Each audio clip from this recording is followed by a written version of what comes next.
guys! Welcome back to my channel. So for my today's video, punta kami ng Bacolod. Ayan. Pumunta kami muna doon sa Landers. Yan, tingin-tingin lang kasi medyo mahal besh.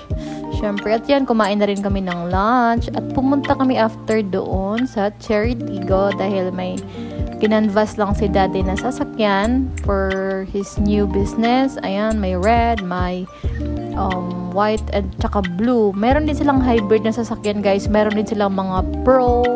Grabe naman yung sasakyan, may Pro na, no? Kulang na lang ng Pro Max. Tinignan niya yung blue na hybrid, which is pwede siya sa battery at pwede siya sa electric. Pero parang must bet ni daddy itong red. So, after nyan, pumunta kami ng SM Cinema dahil manonood si Matmat ng sine. First time niya yan, guys. So, after nun, pag-uwi ng bahay, yan, nag-dinner kami sa labas. Ayan, take orders.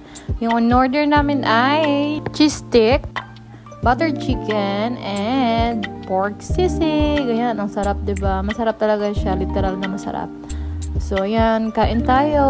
Kain-kain mga beshi. Mukbang yarn. O, diba? Sarap na sarap ako kasi nga, masarap naman talaga siya. Ayan.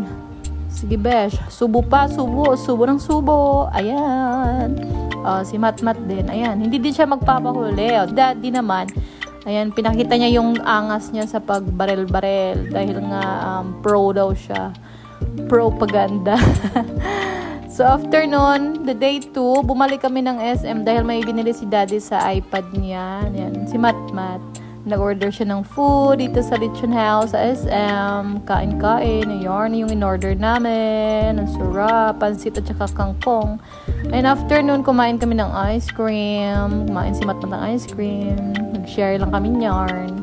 At yan lang, guys, sa aking mini vlog ngayon. Sana nag-enjoy kayo. At syempre, don't forget to subscribe, like, and share. Thank you for watching. Bye-bye po. Salamat po. Mwah, mwah.